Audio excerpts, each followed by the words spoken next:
turn us from playing your song.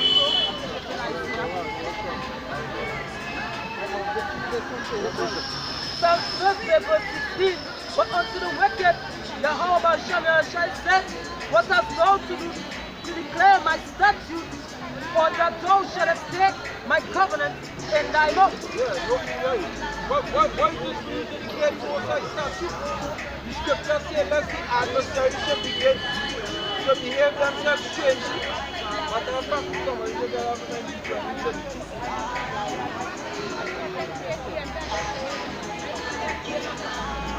Deuteronomy 32 verse 7.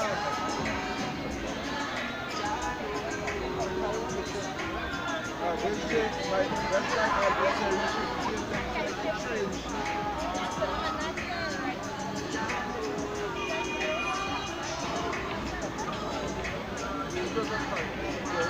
Yeah, but Nate, you guys know they're so caught up in the French.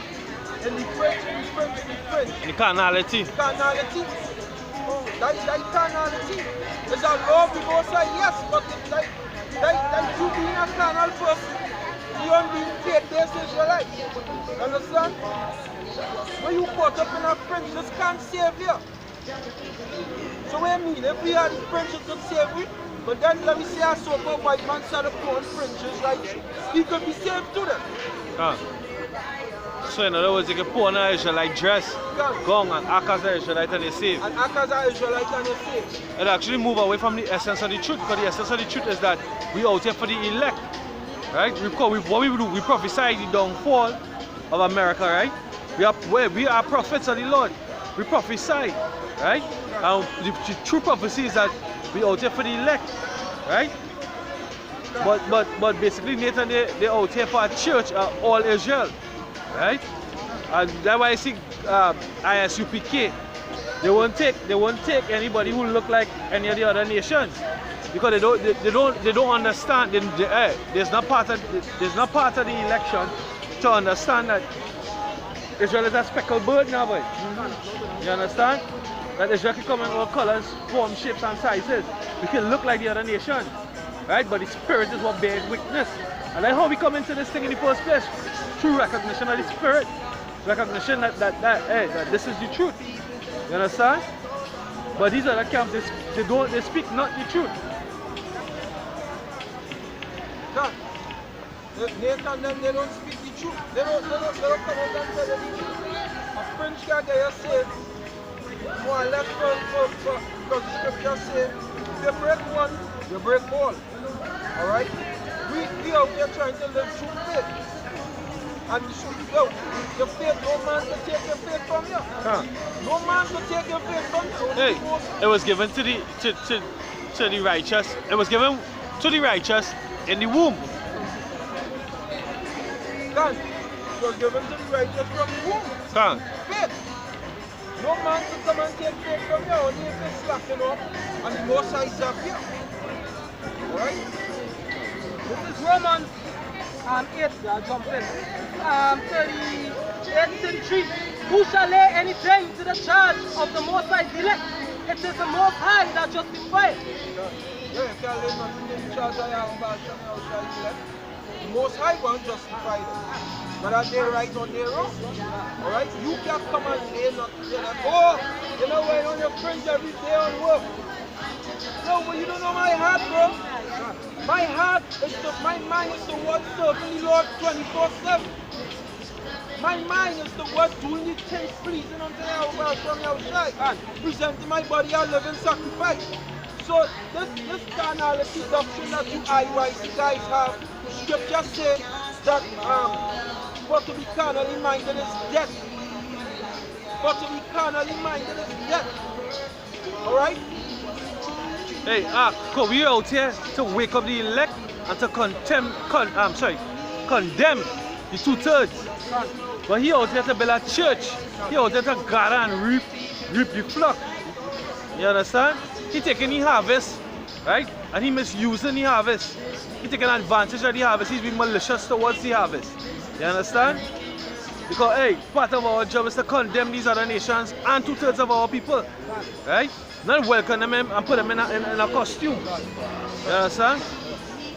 This is First Peter 5, verse 3. It says, leader as being lords over the Most High heritage, but being examples to the flock. And that's what he was trying to do. You understand? Be a lord over the Most High heritage. You understand? What about it? Because really and truly it's his own doctrine. He coming in the name of another Christ. Right? He coming in the name of himself. You understand? And he's being lord, basically taxing the people. You have to buy $300. How much ever for a startup kit? I usually like startup package, this garment thing, a special garment for the Passover. What not? Hey, the scripture says, render your heart and not your garment. You understand? All this go. We're supposed to be in sackcloth, right? The Christians have what? Ash Wednesday. That comes after Shrove Monday and Shrove Tuesday, right? Ash Wednesday is the day after. They celebrate the flesh. So basically in these other countries, we know that's Carnival Monday and Tuesday here. But in other countries, what they do? They give revelry for 2 days. They eat, they be gluttonous and wine bibbles for 2 days, right? To glorify the flesh. And then they repent for on what the Ash Wednesday, the so-called Ash Wednesday. Right? That's why Ash Wednesday is always after Carnival Monday and Tuesday every year. Right, but Carnival Monday and Tuesday is never the same 2 days every year. But when they do Shrove Monday and Shrove Tuesday, it's never the same 2 days every year either. Right? But it goes back to the solstice and the calendars. Go back to paganism again, right? Now what happened is that hey boy, I lose my train of thoughts there, right? For a quick minute, but oh shoot, slam. I lose my train of thoughts there for a quick minute. But the glory in the flesh, right? The glory in the flesh. Hey, boy. I forget that thought just jumped straight out of my mind, boy. Still I care about that, boy. Yeah, come.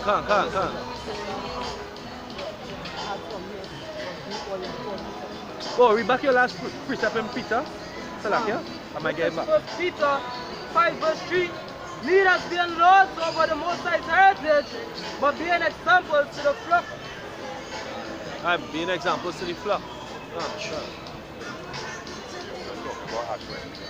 Now before that, boy, I can't remember what I forget the point. It's like the point just skip out my mind, but hey, boy, and it was a nice point too. You're talking about how they see most like that justified, right? Because they know at the end of the day, you ain't gonna be asked, well, we Fringes. You understand? But scripture also said that all righteousness is as filthy rags. Can't. Righteousness is as And also come on, render, yeah. The scripture says rend, which means to tear, right? To tear, to repent, right? And what they do Ash Wednesday is they put ashes on their forehead any time of course, which goes back to Tammuz, which is Babylonian worship of Tammuz, yeah. But really and truly, that's a custom of the Israelites. What the Israelites will do, they will mourn. And when they mourn, they will tear the garment as a sign of mourning. They will put on sackcloth like what we have on. It's a burlap sack. Basically, it's just a throw over, right? It's like your lowest garment, your lowest clothes, right? They will take ashes, and it will be ashes of dung most of the time, right? Cow shit, goat shit, sheep shit, right? And they'll burn it and they'll put it on their forehead, right? So we out here supposed to be mourning. What Ezekiel 9 and 4 say? Hey, read Ezekiel 9 and 4. Right? So it's besides the point. What they do, they ain't mirth, they ain't glory. It's on record Nate saying that that the Passover is not a solemn feast. Right? Some people say that the Passover is a solemn feast, and they're mistaken. He is mistaken. The Passover was a very solemn feast. It was a time what at the Passover you're eating haste. Right? Because why? The destroyer was coming. That was the time that, hey, the Most High was working on the miracles through Moses, through Moses and Aaron, and the Egyptian Magi couldn't keep up. They couldn't keep up, right? That night was the night of the apparitions, if I'm not mistaken, right? We can go into the apparitions too, right? When the destroyer came, the destroyer destroyed the firstborn of the Egyptians, the sheep, the flock, the children. Also, it had firstborn and 2/3 dying of Israel dying also. Because they didn't believe and they didn't put the blood of the lamb on the legend on the post. Right? So you can go into that too. Give me Ezekiel 9 and 4. I don't mean to take over. But, This is Ezekiel chapter 9 verse 4. And Yahweh said unto him, go through the midst of the city.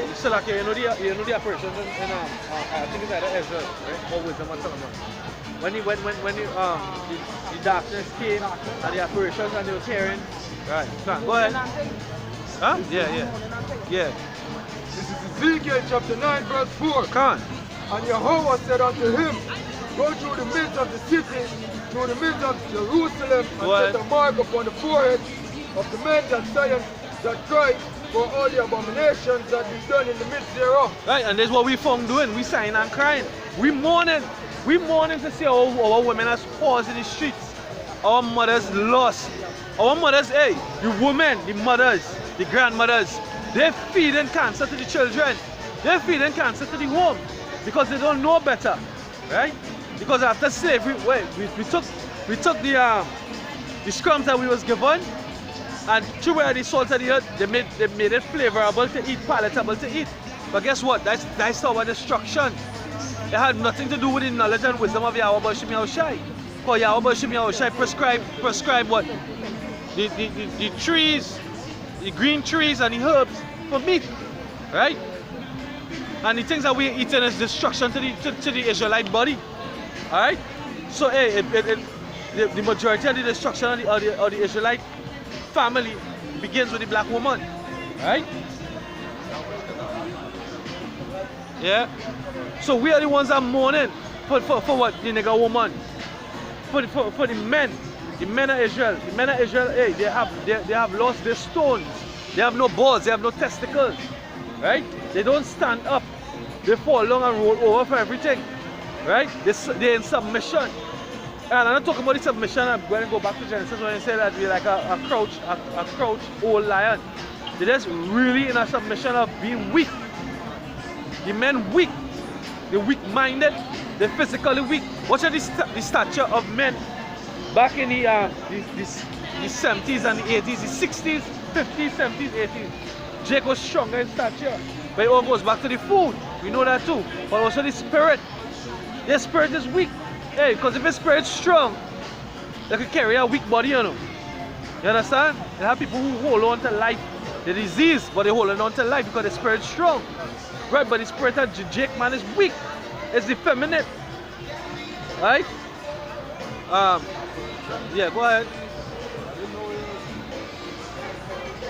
No, it's not a Bible page. I thought it was a page.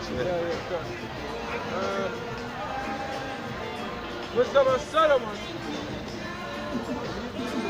Yeah, because basically I asked for the apparition scriptures because Nate says that the Passover is not a solemn feast. It's not a solemn time.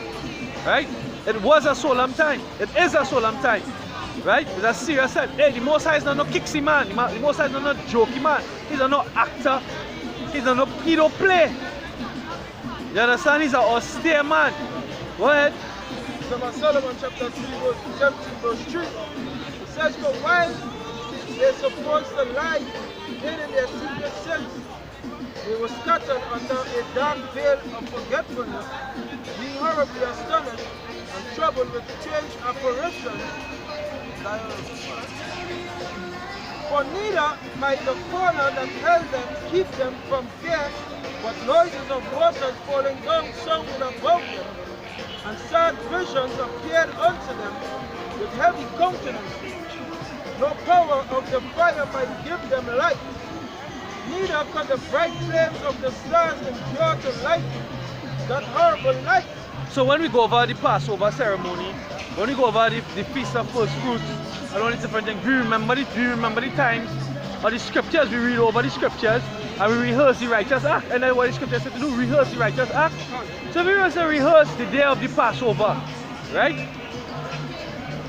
Would it be a time of jollity?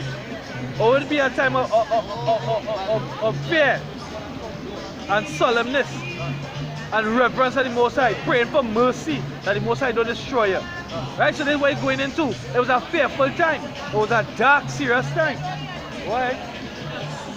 It says, only they have yet unto them a fire kindled of its